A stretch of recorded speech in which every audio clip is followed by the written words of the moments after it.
Hello class. तो आज हम अपना न्यू चैप्टर स्टार्ट कर रहे हैं बॉडी फ्लूइड्स एंड सर्कुलेशन के बारे में।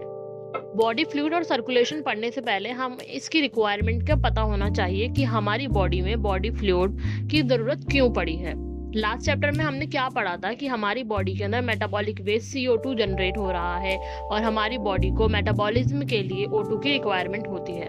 तो हमें CO2 और O2 का एक्सचेंज भी करना है और ये सब हो रहा है वाया ब्लड। तो यहाँ पे जो ब्लड है वो एक ट्रांसपोर्टिंग एजेंट की तरह काम कर रहा है। तो इसी ट्रांसपोर्टिंग एजेंट की हम इस चैप्टर में स्टडी करेंगे, ब्लड के बारे में और लिम्फ के बारे में हमें स्टडी करनी है इस चैप्टर के अंदर। अब अलग अलग ऑर्गेनिज्म का जो इवोल्यूशन हुआ है वो अलग अलग तरीके से हुआ है, तो उनके अंदर अलग मेथड्स होते हैं ट्रांसपोर्टिंग एजेंट के और अलग ही डिफरेंट बॉडी फ्लूइड्स भी प्रेजेंट होते हैं। ऑर्गेनिज्म जितना कॉम्प्लेक्स होता है उसका एक स्पेशल फ्लूइड होता है जिसके थ्रू वो अपनी रिक्वायरमेंट को फुलफिल करता है। आइदर वो O2 को पहुंचा रहा हो टिश्यू के पास या फिर CO2 को रिलीज आउट करवा रहा हो। ठीक है। अब जो सिंपल इनवर्टिब्रेट की बात करें हम, लाइक स्पॉन्जेस, सीलेंट्रेट्स, इन सब में क्या होता है कि एक वाटर फ्लो होता है बॉडी के अंदर। वाटर फ्लो के अंदर क्या होता है कि जो रिक्वायरमेंट होती है न्यूट्रिएंट की वो सब वाटर के अंदर होती है, तो वो पहुंच जाती है बॉडी के पास और बॉडी को जो भी सब्सटेंस रिलीज आउट करना होता है वो सब वाटर में डाल देता है, जिसकी वजह से वो जब वाटर बाहर आता है तो सारी जो हार्मफुल सब्सटेंसेस होते हैं और एक्सक्रीटरी प्रोडक्ट होते हैं वो सब बाहर निकल जाते हैं और ऐसे जो है वो ऑर्गेनिज्म अपने न्यूट्रिएंट एक्वायर करता है और साथ ही साथ जो हार्मफुल सब्सटेंसेस होते हैं उन्हें रिलीज आउट करता है। ओके, जो फर्स्ट पैराग्राफ है इंट्रोडक्टरी पैराग्राफ, उसके अंदर तब यही लिखा है, हम एक बार स्टडी भी कर लेते हैं इसको। You have learned that all the living cell have to provided with the nutrients, O2 and other essential substances। जैसे कि हम जानते हैं कि जितने भी लिविंग सेल है उनको ज़रूरत होती है O2 की, न्यूट्रिएंट की और बहुत सारे essential substances हैं उन सब की। Also the waste और harmful substances produce, और metabolic waste जो होता है और harmful substance होते हैं वो भी produce होते हैं, have to be removed continuously for a healthy functioning of the tissue, और वो continuously removed भी होने चाहिए बॉडी से। It is therefore essential to have an efficient mechanism for the movement of these substances to the cell and from the cell। तो इसके लिए हमें एक efficient mechanism चाहिए जिससे हम जो है ये सारी requirement fulfill कर सकें और जो harmful substance हैं उन्हें from the cell से बाहर निकाल के उन्हें release out करा सकें और जो ऑक्सीजन है और जो न्यूट्रिएंट है essential nutrient to the cell तक पहुंचा सकें। Different groups of the animals have evolved different method for this transport। different groups of animal जो है उन्होंने अलग अलग तरीके से ये method evolve करा है। simple organism like the sponges, coelacanths circulate water from their surrounding through their body cavity to facilitate the cell to exchange these substances। जो simple substances हैं, सिंपल ऑर्गेनिज्म हैं जैसे कि स्पॉन्जेस हो गए, सीलेंट्रेट हो गए, वो अपनी बॉडी के अंदर वाटर सर्कुलेट करते हैं जिसके थ्रू जो है वो अपनी रिक्वायरमेंट फुलफिल करते हैं, इसेंशियल न्यूट्रिएंट लेते हैं वाटर के थ्रू और साथ ही साथ जो हार्मफुल सब्सटेंस हैं उन्हें रिलीज आउट भी करते हैं, उन्हें एक्सक्रीट भी यहीं से करते हैं।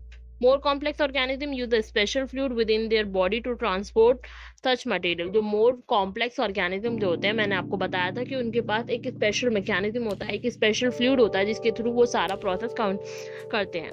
Blood is the most commonly used body fluid of the most of the higher organism and including the human for this purpose। जो blood है वो एक कॉमनली यूज बॉडी फ्लूइड है जो हायर ऑर्गेनिज्म यूज करते हैं, जिसके अंदर ह्यूमंस भी ब्लड को ही यूज करते हैं। अनदर फ्लूइड है लिम्फ, ये भी हेल्प करता है ट्रांसपोर्ट करने में डिफरेंट सब्सटेंसेस को। तो इस चैप्टर में हम क्या पढ़ने वाले हैं, you will learn about the composition and properties of the blood के बारे में पढ़ेंगे, उसकी कंपोजिशन क्या है, वो किस किस चीज़ों से मिलके बना है और उसकी प्रॉपर्टीज क्या क्या है, और लिम्फ के बारे में पढ़ेंगे। इसके साथ साथ ब्लड सर्कुलेशन को अच्छे से एक्सप्लेन करेंगे। अब हम बात करते हैं ब्लड के बारे में। ब्लड जो है एक कनेक्टिव टिश्यू है जैसे कि हम सब जानते हैं और ये एक स्पेशल कनेक्टिव टिश्यू होता है। इसके अंदर जो होता है कोई भी फाइबर प्रेजेंट नहीं होता है, जितने भी कनेक्टिव टिश्यू होते हैं सब में फाइबर प्रेजेंट होता है एक्सेप्ट द ब्लड, ये आपको याद होगा आई होप। अब ब्लड जो है वो फॉर्म्ड एलिमेंट और मैट्रिक्स या फिर प्लाज्मा से मिलकर बना होता है। अब एनसीईआरटी में फ्लूइड मैट्रिक्स, प्लाज्मा और फॉर्म्ड एलिमेंट लिखा हुआ है, लेकिन फ्लूइड मैट्रिक्स को हम प्लाज्मा भी बोल सकते हैं, आप याद रखिएगा अगर ऑप्शन में सिर्फ फ्लूइड मैट्रिक्स या फिर फॉर्म्ड एलिमेंट लिखा हुआ है या फिर प्लाज्मा या फिर फॉर्म्ड एलिमेंट लिखा हुआ है, दोनों ही करेक्ट है। ओके, तो ब्लड मिलके बना है फ्लूइड मैट्रिक्स और फॉर्म्ड एलिमेंट से। ब्लड जो है उसके अंदर जो प्लाज्मा है वो स्ट्रॉ कलर होता है, विस्कस फ्लूइड होता है, चिपचिपा सा फ्लूइड होता है, और जो होता है 55%। यानी अगर ब्लड जो है मैंने 100 ml ब्लड लिया है तो उसके अंदर 55 ml जो है वो प्लाज्मा प्रेजेंट होता है। बाकी बचा हुआ 45% जो होता है वो होता है फॉर्म्ड एलिमेंट। ओके, अब प्लाज्मा में भी 90 to 92% जो है वो प्रेजेंट होता है वाटर। ठीक है, यानी 55 ml का 90 to 92% होता है वाटर, और बचा हुआ 6 to 8% जो होता है उसके अंदर होते हैं कुछ इंपॉर्टेंट प्रोटीन लाइक फाइब्रिनोजन जो है वो कोगुलेशन में हेल्प करता है, लाइक ग्लोब्यूलिन जो है वो डिफेंस में हेल्प करता है, एल्ब्यूमिन जो है वो ऑस्मोटिक बैलेंस में हेल्प करता है। ओके, ये मेजर प्रोटीन होते हैं जो ब्लड में प्रेजेंट होते हैं, प्लाज्मा में, बेसिकली प्लाज्मा में प्रेजेंट होते हैं। बात करते हैं हमारे प्लाज्मा में इसके अलावा भी small amount of minerals present होते हैं like sodium, calcium, magnesium, chloride और बाइकार्बोनेट, ये सारी चीजें भी प्रेजेंट होती हैं।